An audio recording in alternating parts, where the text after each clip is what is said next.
So I'm going to talk a little bit about my career and how I got where I am today towards money and investment. So I started to work for American Express here in Brighton.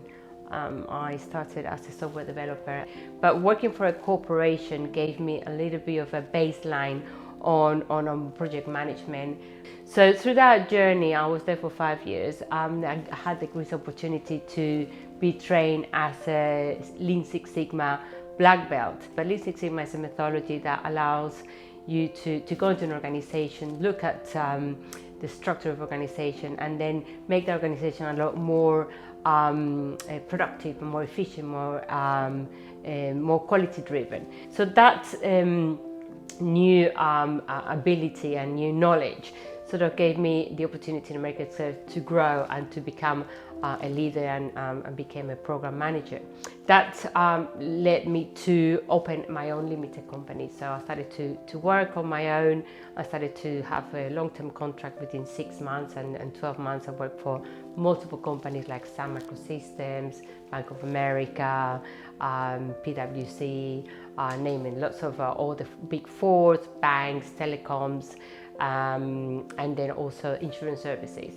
So during that journey, that company started to grow, and I had a lot of people working for me, and we set up an area where we were doing Six Sigma training, because at that time there were not that many people in the UK who were offering Six Sigma training. So that led me to start to generate quite a lot of big income. With that income, what I did is invested into another company. So we opened another company, my partner and I, to sell gifts online.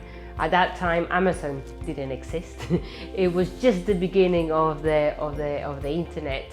Therefore, it was quite sort of unique, and we did really quite well, especially on the luggage and in the travel industry. So we started to earn quite a lot of good income from it. It was, if I remember well, it was around £3,000 a month as a passive income. So I'm running it all from home, which was fantastic. And the reason it worked really well is because we had the drop shipping concept, whereby we were only sort of buying once the order was placed, so we didn't have really stock at the back. So that sort of we started to grow pretty fast, pretty quickly, and it came apparent that I could not run two companies. We had all the training programs, we had the consultancy firm, but we also had the gift place. So I decided to sell the gift place, so to concentrate a lot more into developing the consultancy business, which is Quality Management Solutions. Through that journey, the company started to grow and generate a lot of income. And with that income, what I did, instead of putting it all back into the company, I started to pull out a little bit and start to get into the world of property investment.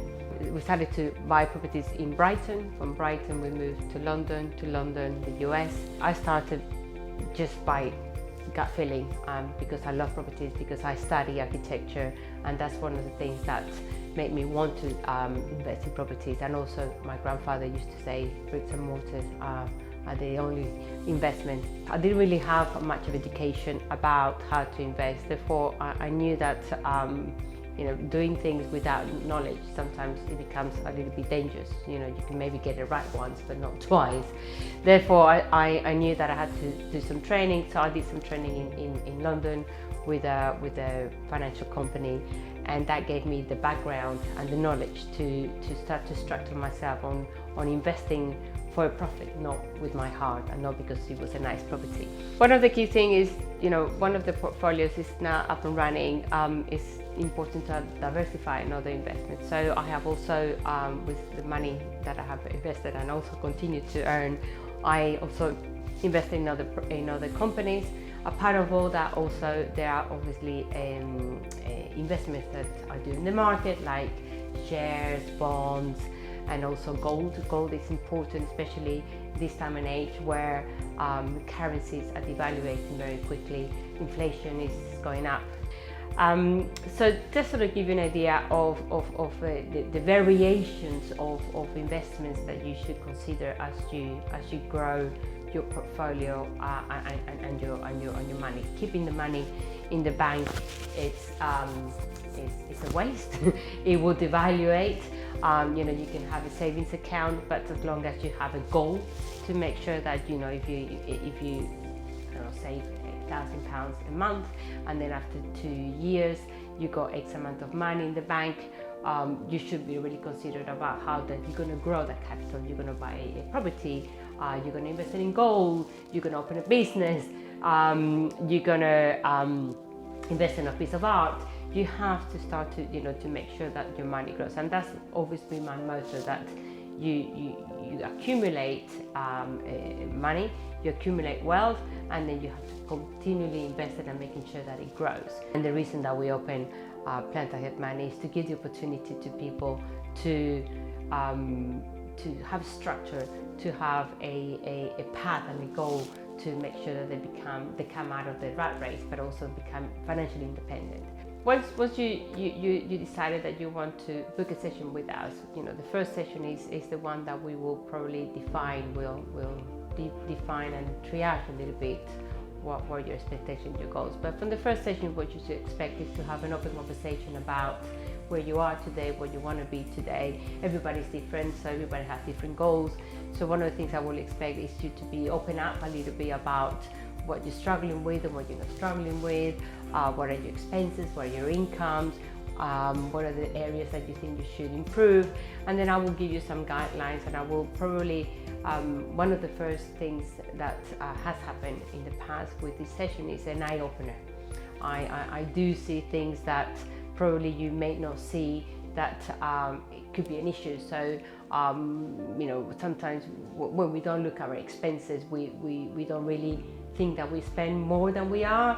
So, you know, those going out to the dinners and all those Amazon shoppings, those are the things that could really creep into our expenditure. And if you become a little bit more disciplined, a little bit more aware of those things, then if you can imagine, if you can save £200 or £300 a month, that makes a difference at the end of the year. After 2 years, you have a really good a pot of money that you can then start to use to invest a little bit more seriously. The key element is the willingness. You know, there are a lot of people who come to me the first time and they know that they need to do something, but after the first session they just don't do anything. So I will be a little bit harsh on the first session, and I will make sure that you understand that this is, I can only provide you with the education and the path and show you the way, but it has to come within you. You need to want to do better, and it's like anything. Change is hard, and it's a change of set of mind. You have to be looking at life a little bit different.